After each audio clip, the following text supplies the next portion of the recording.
Agence 16, la vidéo, vas-y, notre animation. Les Congolais, voici votre agence. Avec ingénieur Tonton Mwinga 16 mm. Papa, na Kevin, Agence 16, j'étais à Mila, Bazakoka, Desa, Kokola, toujours imité mais jamais égal. 16 mm. 16 mm. 16 mm.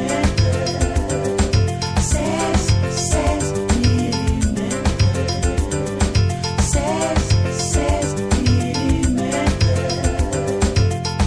Réalisation, clip vidéo, théâtre et cinéma, publicité, documentaire, magazine, reportage mariage, reportage d'aide et émission. 16 mm. 16 mm.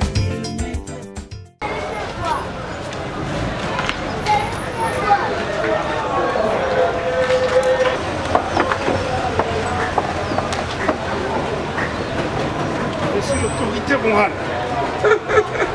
Honorable.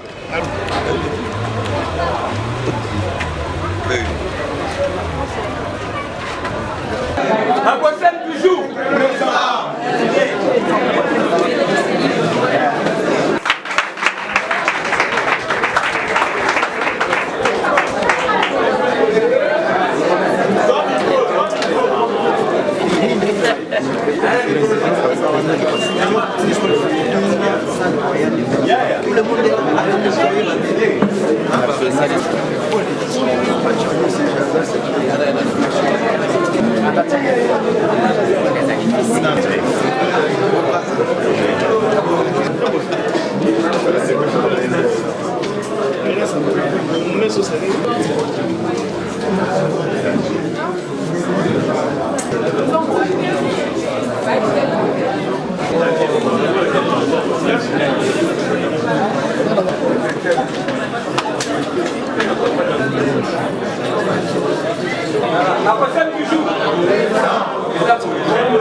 Joseph Kabila, autorité morale. ADP, viva! Viva! Apossem, viva! Viva! FCC, viva! Viva! Viva! Viva! Viva! Joseph Kabila, autorité morale.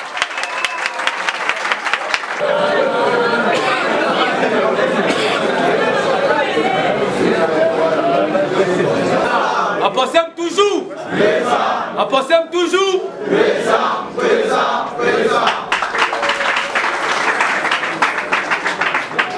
Voilà. Apossem. honorables députés membres du regroupement politique ADRP,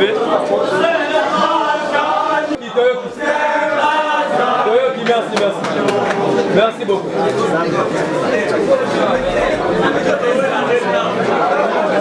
Honorable président national et autorité morale du parti politique APOSEM, honorable député membre du regroupement politique ADRP, Excellence, monsieur le vice-ministre Papi Poungou, ici représenté, chers présidents nationaux des différents partis politiques membres du FCC, chers camarades présidents et coordonnateurs des différentes ligues de jeunes du parti politique membres du FCC, chers camarades membres du parti politique APOSEM, mesdames et messieurs, distingués invités en vos titres et qualités respectifs, bonjour. Bonjour. Je nous rappelle que nous sommes ici réunis dans le cadre d'une matinée politique organisée par la Ligue nationale des jeunes d'APOSEM et qui sera animée par les grands camarades Abdon et Tina Bekile, président national et autorité morale de notre cher et beau parti APOSEM. En ce jour du 11 octobre 2019, commémorant la journée internationale de la jeune fille. Pour ce, je vous invite tous à pouvoir nous lever pour l'hymne national. Viva, viva, viva! FCC Oye! Oye! FCC Oye! Oye! FCC Oye! Oye! Raïs Oye! Oye! Raïs Oye! Oye! Raïs Oye! Oye! Oye! Oye!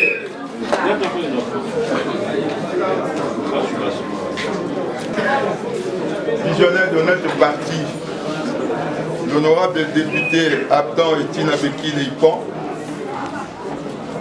avec votre autorisation, si vous le permettez bien sûr, compte tenu que nous sommes dans une première grande manifestation.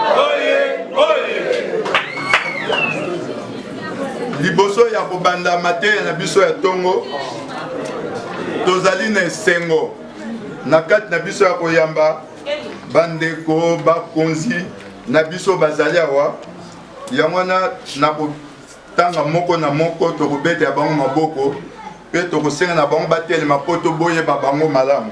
C'est vrai que toza na APOSEM, mais toyeba ke APOSEM lelo toza na kati ya regroupement moko politique munene na kombo ya Alliance de démocrates pour le renouveau le progrès na mokuse ADRP. Pe ADRP ezali na kati ya lingoma munene ya mboko ya Yambo na kombo ya Front commun pour le Congo na mokuse FCC to bete la nyonso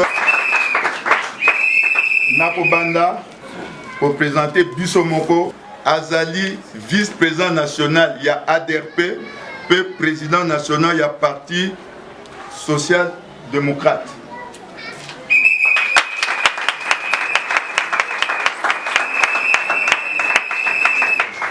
Yami Balé n'a représenté camarade Trésor Salingoma biso ya ADRP.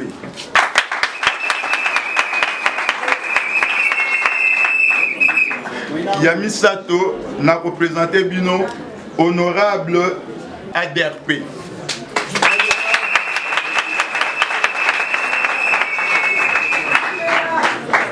Mot de passe n'a représenté du Soussou camarade Agathe Souzi, moko vice-présidente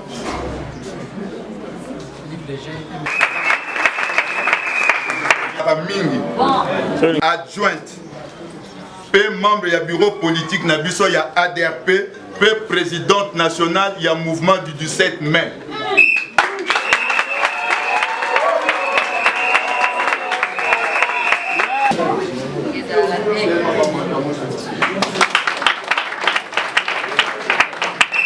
Vice-président national, il y a parti politique pas.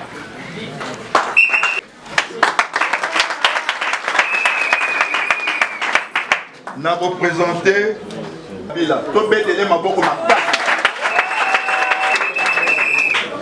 n'a représenté camarade Benjamin Lungundu, président Yadig.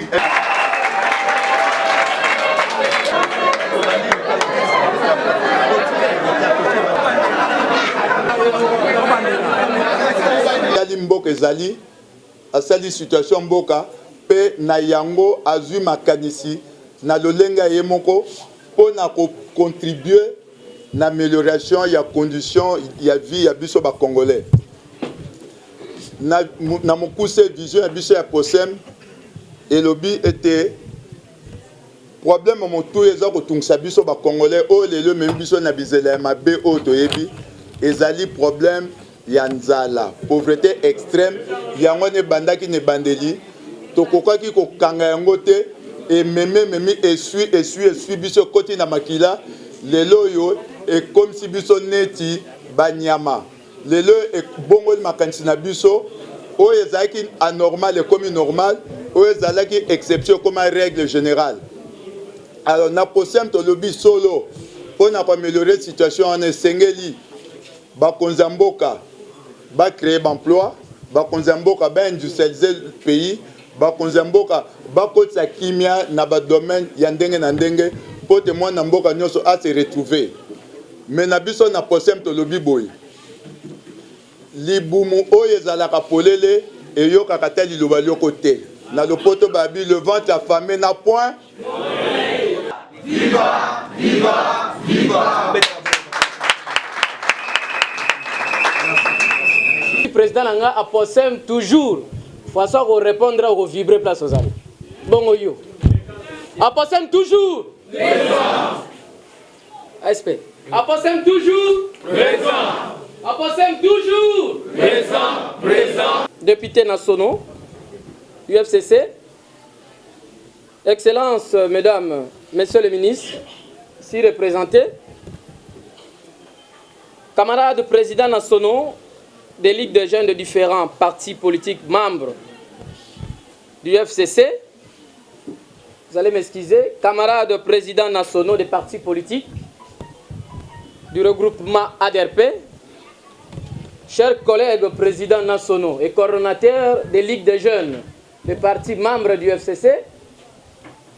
Distingués invités à vos titres et qualités respectifs. Je ne dirai pas bonjour, mais je dirai viva! Viva! À l'occasion de cette matinée politique qui saisit la date où on célèbre la journée internationale de la jeune fille, c'est ça? De la jeune fille. Nous, la jeunesse du parti politique Alliance de paysans, des ouvriers et de la classe moyenne pour un développement durable, en sigle APOSEM, vous souhaitons la bienvenue parmi nous à cette activité. Nous saisissons aussi le temps pour souhaiter un très bon retour à notre autorité morale, le président national, les camarades honorables Abdon Etina Bekile Ipan, le meilleur élu de Maïndobé. Amen. Nous avons toujours été à la tête. Notre parti politique APOSEM, conformément à son article 66 du règlement d'ordre intérieur qui stipule que le comité exécutif national étant l'organe de gestion quotidien du parti et d'exécution des décisions du Congrès, du Conseil de sages et du bureau politique, bénéficie pour son fonctionnement de l'appui de branches spécialisées du parti, entre autres la Ligue des jeunes, nous en avons beaucoup, la Ligue de femmes, et nous avons aussi les jeunes leaders d'APOSEM, et il y a les femmes combattantes d'APOSEM.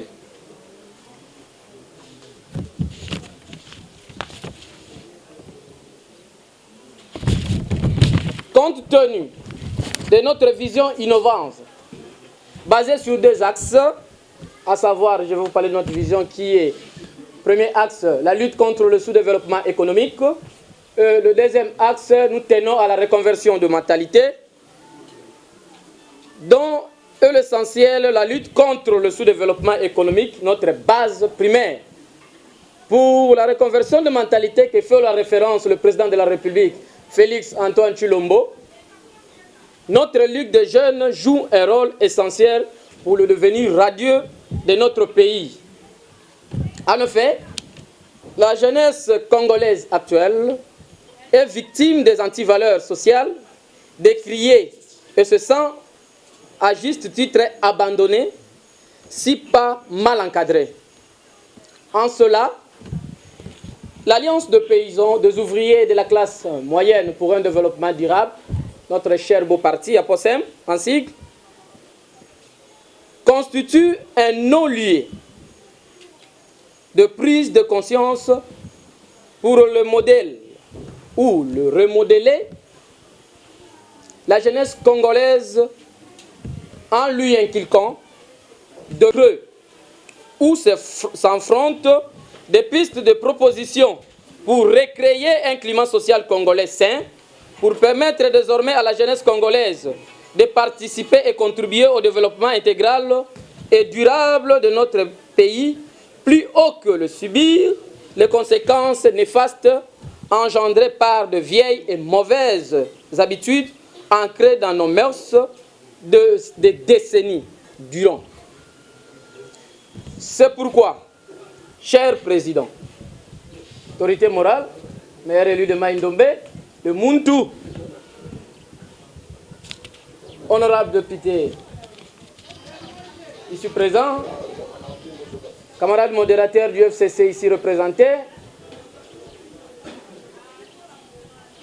camarades présidents de ligue et coordonnateurs de mouvement, membres du FCC bien sûr, distingués invités, je souhaite vous épargner de plusieurs détails de notre plan d'action où je demande aux camarades secrétaires permanents de me comprendre en sollicitant auprès de mon président le bureau permanent de la Ligue épargne les camarades le détail de notre plan d'action et vous saisit dans les 2 jours qui viennent pour un entretien sur la discussion de notre plan d'action.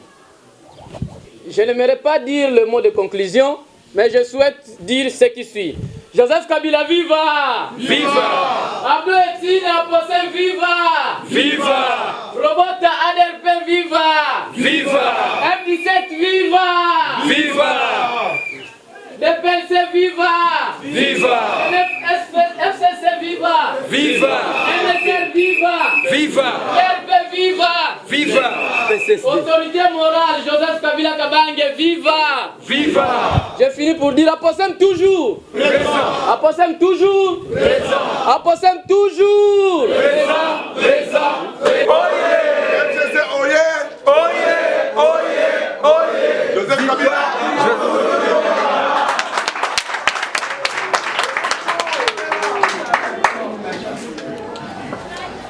bandeko na ngai bacamarade bacombattant bacamarade militant avant nazwa maloba nalingi natika nano maloba na bacamarade na ngai baprésident ya parti politique mosusu na baautorité ya ADRP bapesa mwa mo na bango po bozala na idée ya regroupement eska tozali avant nga naya nasala exhortation na nga comme d'habitude na bajeune na biso ya APOSEM. Nakosenga d'abord na camarade Trésor Kapougou ya ADRP lokola la structure na biso na lokola premier ministre ya regroupement politique na biso. Awa nakomi permettre de vous présenter la membre ya regroupement oyo tozali awa na bandi na mama Joséphine Mukulutu telema mona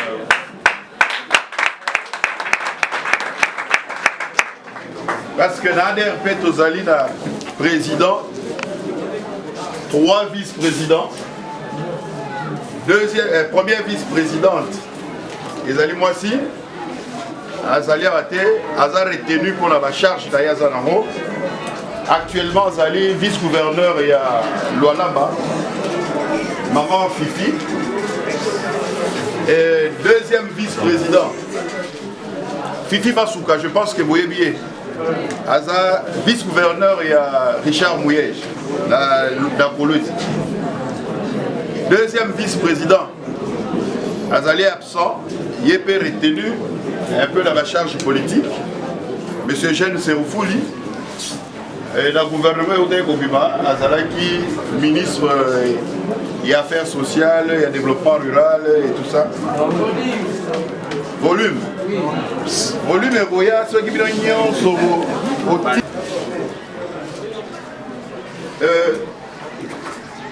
na secrétaire exécutif national et ADRP ezali honorable Dédé Mopassa.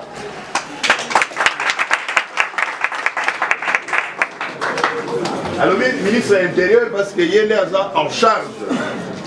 Il y a... Je vous fais grâce.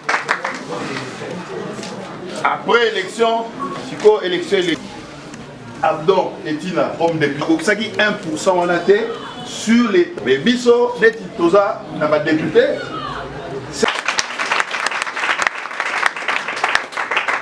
Sur la carte, autres aïe la carte.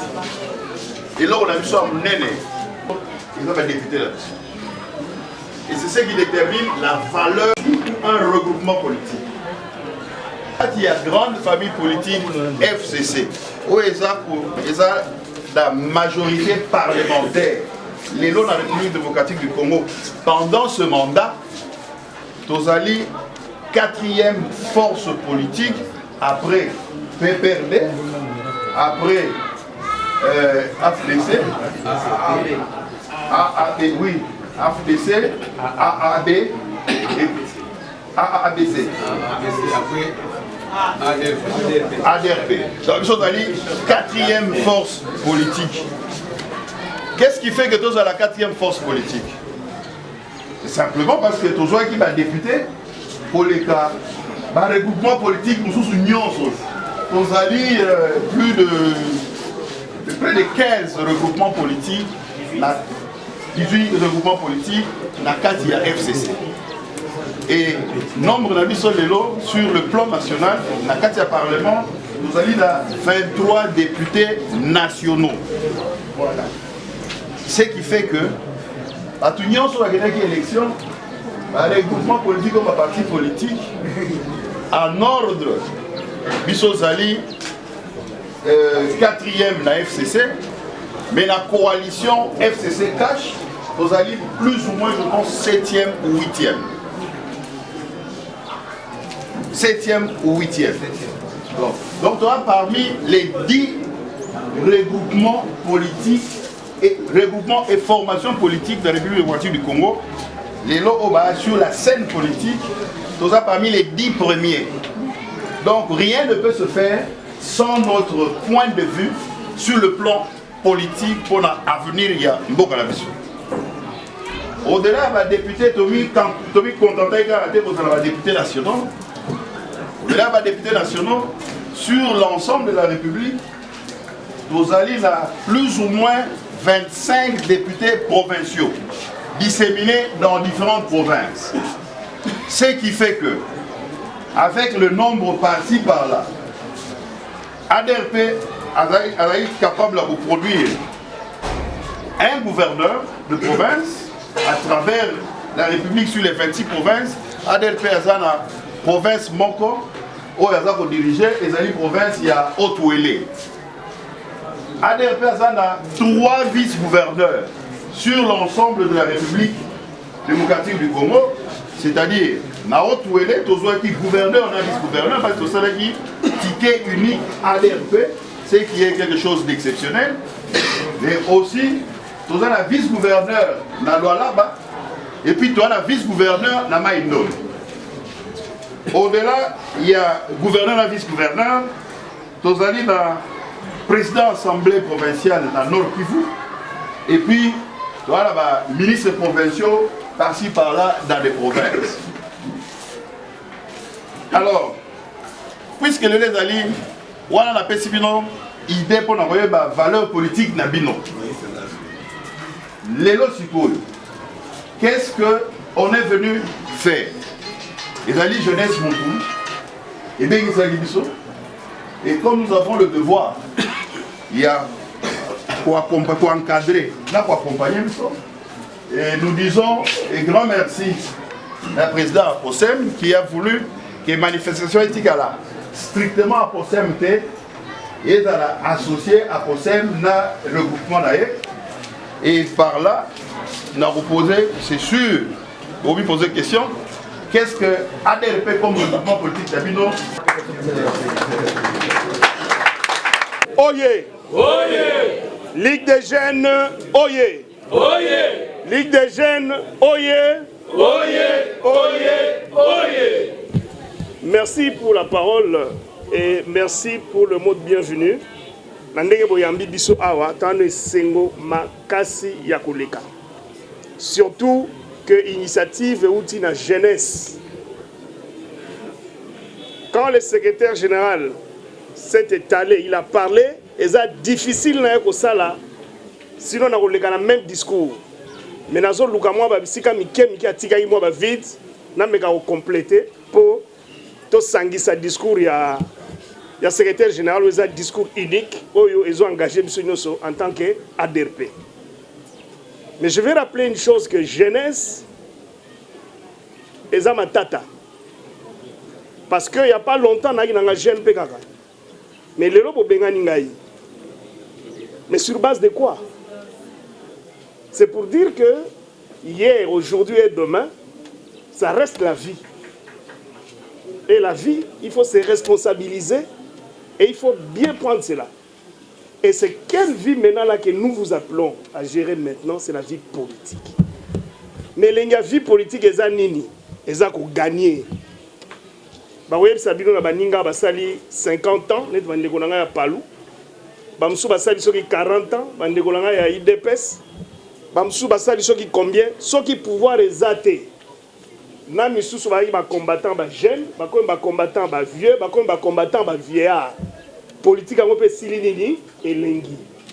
Politique est bongi, boza ko sala yango, boza ko gagner. Et boza ko gagner pour nini po makanisi na bino bo salela yango.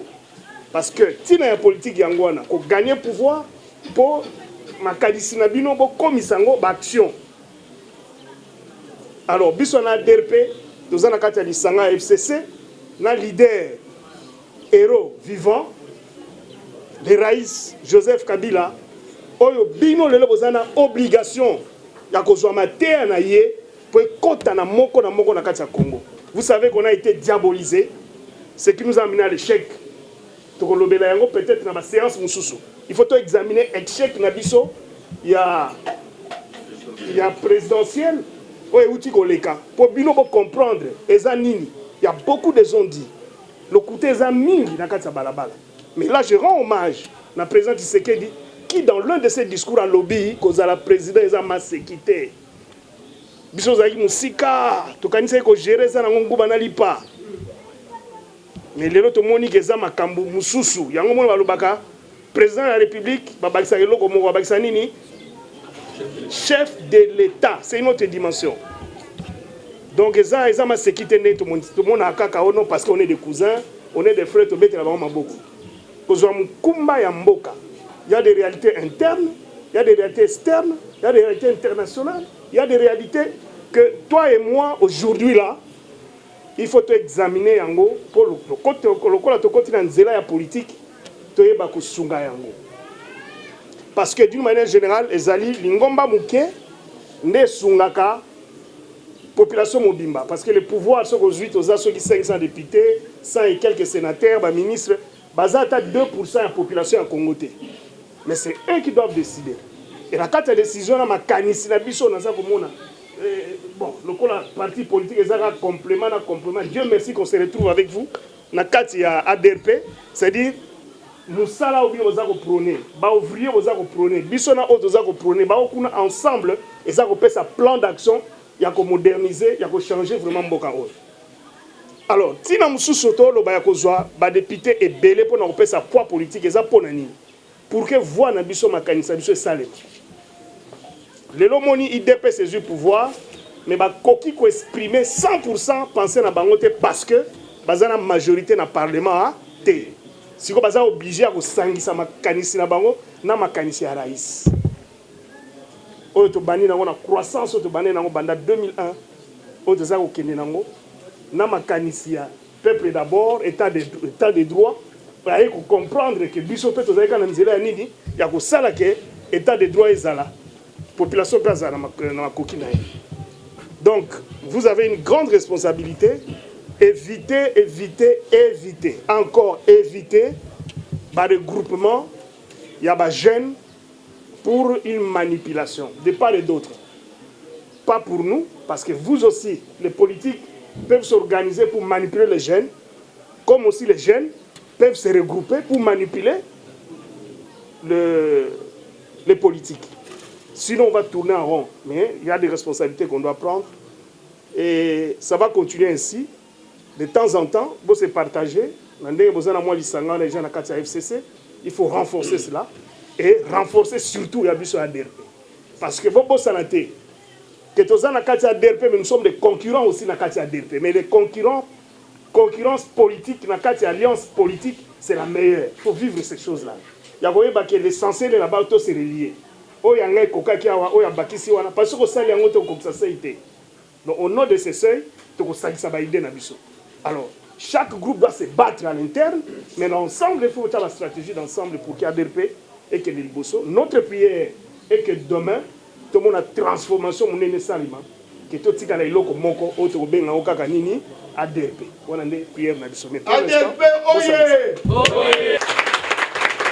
Alors, pour nous aussi, ça, nako suki sakaka na exhortation moko ya muke que bana ya basi o bazana kati ya Ligue des jeunes bazala très efficace pour gagner et loko zolo ba mikolo sur la télévision na ba séance boza ko kenenango parité et ko ya te ceux qui besoin s'engager il faut s'engager ceux qui besoin s'engager ça ce moment là ba ninga na bino mibali pe ba kozana possibilité ya ko pesa bino o boza nango posa.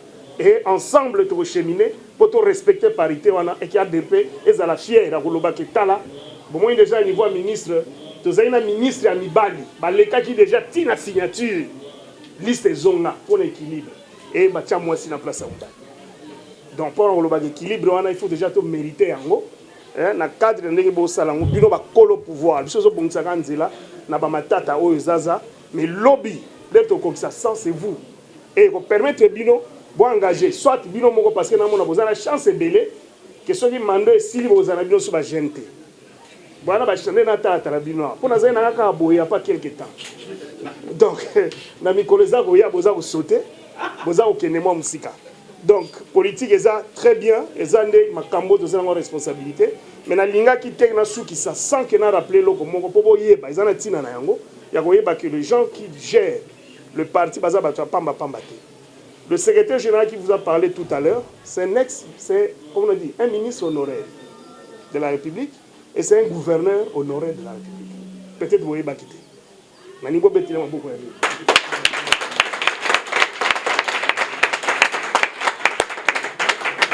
Merci beaucoup. Mot de passe. Bon, rendez-vous place de Lia Kawana. Merci beaucoup. Nazali, président national, il y a parti des sociaux-démocrates, vice-président, il y a regroupement ADRP, chargé d'implantation. En tout cas, nous sommes la présence Nangaï dans la salle Oyo. Vraiment, monsieur le président, merci beaucoup. Ce que tu as fait, vraiment, c'est essentiel pour moi. Tant que chargé de l'implantation, je vois que à Possem, et dans la carte, il y a Masolo Ango, dans la carte, il y a ADRP. ADRP Zali, membre de la FCC. Notre représentant, c'est Joseph Kabila Kabange. Ndenge Tozali Awa. Nous doit représenter officiellement Joseph Kabila Kabange. Na nyonso, en tout et pour tout. Na ndenge Tozali Boye. Présence Nabiso Awa. Cela veut dire que Ezali Vision, Pote, Aposem et Kendeliboso. Aposem. S'il vous plaît, ceux qui ont un fiche d'adhésion à Possem, nous n'avons pas qu'à passer le coup.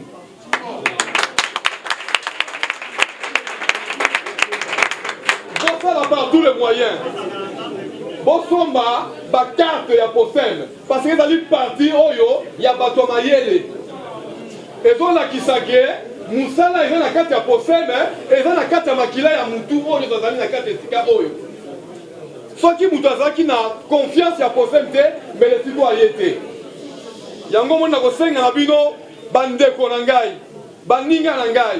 La politique est dans laquelle on peut faire la molende na yango.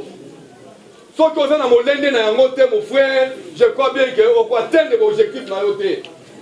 Je crois bien que les camarades permanents, le problème, il y a Matolo. Matolo, c'est bien bon. Travaillons pour gagner quelque chose. Vous êtes des intellectuels. Vous devez faire par tous les moyens. Vous devez collaborer convenablement dans le Aposem, parce que quand on peut chercher des responsables, parce que Aposem a dans le regroupement ADLP. ADLP a dans le ministre, dans le gouvernement. À côté, il n'a pas tant de temps, à côté, conseiller, comme chargé de Makamosa, et Béné. Aposem toujours présent. Présent, on a la théorie, ezala ya pratique. Boyoki, on a kende musika mingi te ndenge bomoni ngai awa kulutu na nga mobali aza na morgue. Maintenant on a une invitation puisque c'est comme ça, idéologie nazali nango, famille politique et l'équipe famille politique et l'équipe famille biologique. Dans on a l'équipe famille politique, oui. Dans beti mitin de kiti foko telema kende koyoka nini bakoki balobi ADP viva viva ADP viva viva viva viva. Merci na kombo ya jeunesse ya ADP na kombo ya jeunesse ya FCC topesi ba président biso nyonso merci na ndenge bayambi biso bana ya bongo te na kati na ndaku soki biso bana tozokela papa pe osala nini akoyokela biso nazopesa ya lisese moko soki na libota papa azana basi 5 biso nyonso tozala koma papa moko oyo biso c'est-à-dire quoi ndenge biso toza biso nyonso awa papa na biso eza nini ADLP mama na biso eza parti na biso mususu mais sengo eza la boye soki papa oyo aza na bana basi 5 eke bana bango na bango basala na bisika moko esalaka nini esalaka esengo mpe epaka nani ya bapapa balobaka ke jeunesse eza avenir à lobi lelo oyo par exemple président Félix aza président de la République parce qu'il était encadré nga na lingi te biso bagene na lelo tozala éparpillé tozosenga na président na biso baza awa baencadre biso nini jeunesse parce que bajugera papa de la façon où il nourrit bien quoi ses enfants. Bisika bapapa bazali bayebake biso bana ya jeunesse ya ADLP toza bisika moko dans la preuve nga naza na FIDEC bata FIDEC baza awa mais toyoki ke jeunesse ya Aposem basala l'activité biso osala nini toye esengo te papa place aza wana ayoki ke bana na ngai oyo nabota basala nini bazoyoka il faut tozala lingoma moko. Pourquoi j'ai dit ça? Na era élection eza biso bagene tokenda na badrapeau na era élection eza biso bagene totia bakaliko mais na ntango ya pouvoir bapapa mpe basala nini bakanisa mpe biso bagene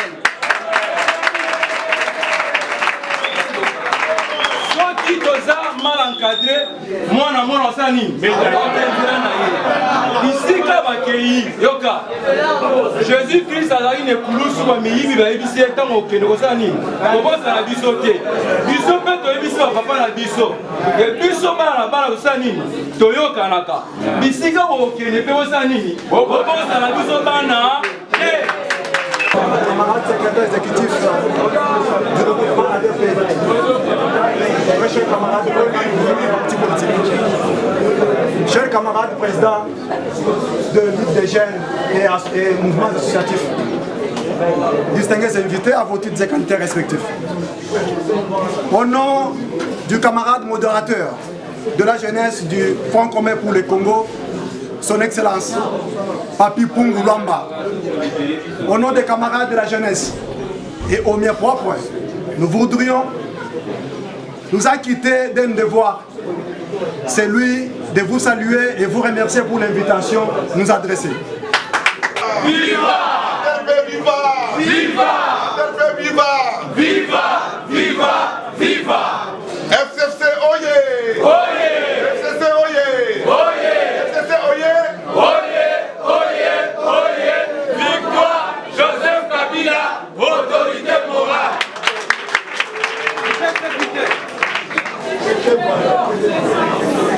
Bandeko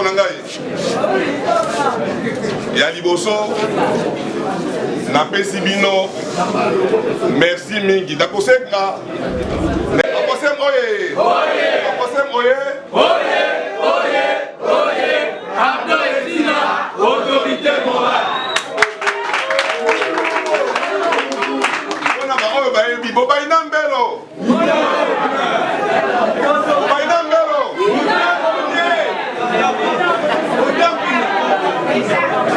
bandeko na ngai camarade ya Aposem, camarade ya ADP, ya FCC distingués invités pour la Ligue des Jeunes. Aposem oye Aposem oye Aposem toujours Aposem toujours présent pour la reconstruction de notre pays. Présent pour le changement de mentalité.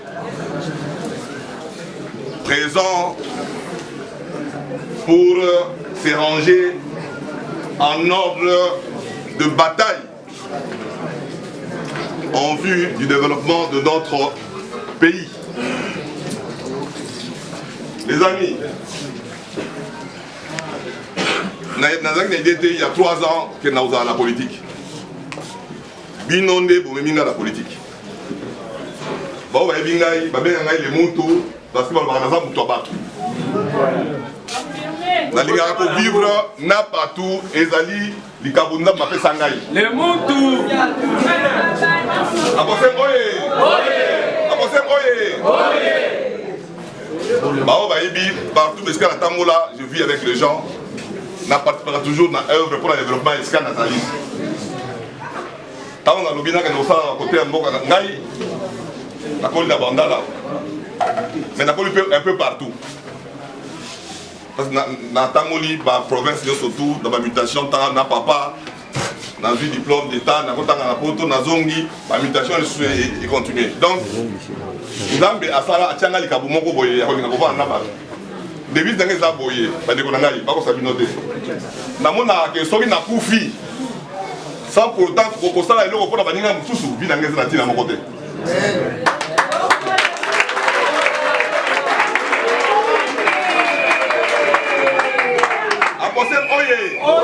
Nasa la partie nangai.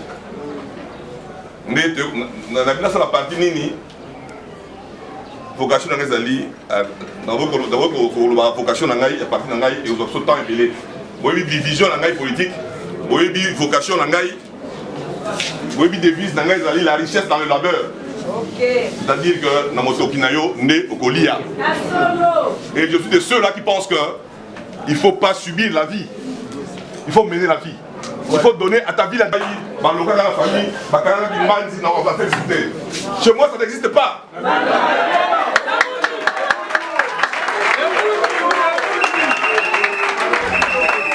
Dieu nous a donné l'intelligence, les capacités de dominer sur tout ce qui existe dans la terre, sur la terre.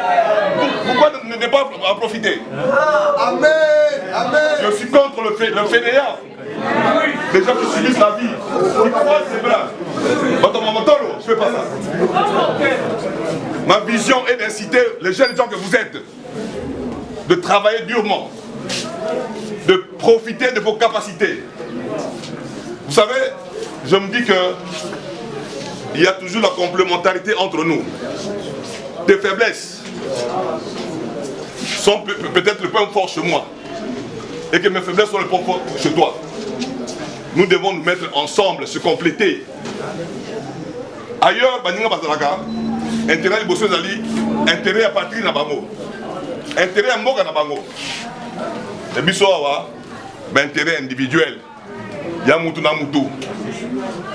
Moga est avancé Ndenge Nini. Yo Bike Ndekonayo, Okola Nae, Nat Mogo. Ovanga Nae, Bonanga Lembet Mogo. Obikaza Motema Mabe. Alinga Okabate, Atalandaku. Akipara binote, les lormi candidat député, Oligbo soutenir. Oligimbo Kadayo, Oligimbo Kanaote.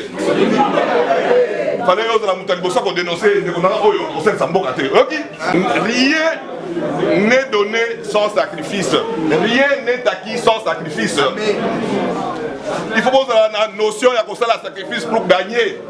Celui qui n'a pas semé ne peut pas récolter. Amen.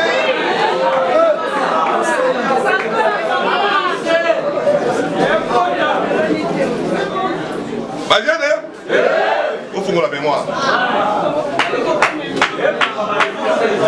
Doboïté, biso ba mikolo, tu as devoir d'accrocher avec ma boko. D'accord, guider biso. Bino roki. L'homme aura comme ennemi les gens de sa propre maison. Ennemi avec le Congolais, ça Congolais, il est encore. Madinga, bazali faut qu'on y aille pour avancer. Ah, un de la boko, c'est ma boko. Donc le tour na yote, l'autre tour na goya. Le tour na yote, le tour na moyen, pour les gars. Ça va monter. Moi, je vais dire que dans mon dino pour qu'on là, domaine moko. C'est moyen. Les gens binoté. Logi. Nous devons arranger avec ça à l'université. Allez faire c'est avec ça à l'université. C'est ma solo et autour.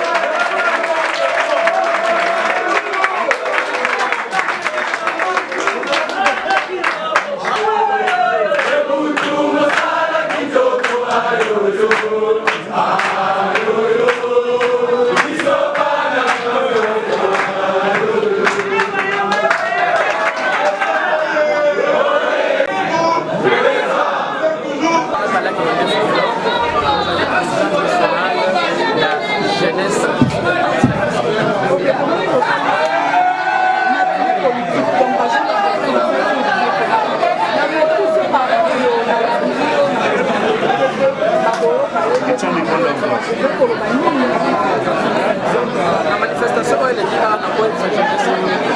Vous allez voir au sala il lobby pour les biso qui est de biso.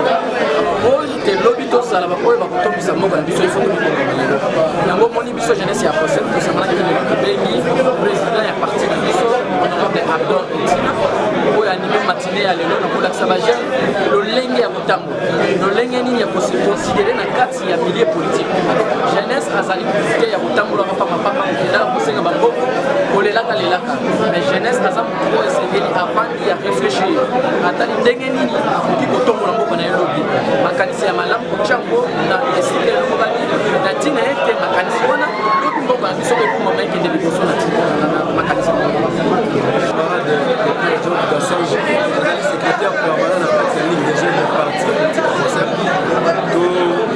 kozala lelo na matine politique monene oyo ezalaki animé na ye moko camarade président mpe autorité morale ya parti le camarade Abdon Etina Bekine oyo auti lelo kopesa biso make ya motuya ngai oyo nasimbi vraiment na eloba na ye alobi ete biso jeunesse ali kosibir vite ifo tomene vite c'est-à-dire mpona okoma na 100 faut toujours kobanda quelque part nde esengeli na biso tobanda na un pas wana eza nini mpona biso bajeune ya kosem de comprendre ete yaka kota na ide oyo ebani epuis lobi bamerveille na otala komona ozala participant olela libani ya susu etikala tolo présente pour le temps en tout cas tobengi jeunesse nyonso ya kinshasa jeunesse nyonso ya congo oyo efani na ndako peut-être aza mpe na azomona eloko kosala te epuis apensem na rappele eloko motuya eza kaka na makanisi politiki te nde nati koloba awa ezali na bureau d'éthique et de stratégie okosenga yo na projet ezalako na ndako yaka en tout cas ekoyokana na pensem nde tobalandela facile eyokani.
La vidéo, vas-y, notre animation.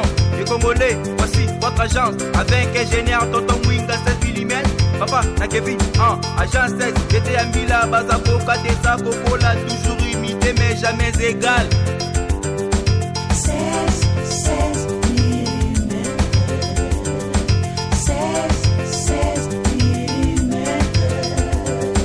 16 millimètres. 16 millimètres. Réalisation, clip vidéo, théâtre et cinéma, publicité, documentaire, magazine, reportage mariage,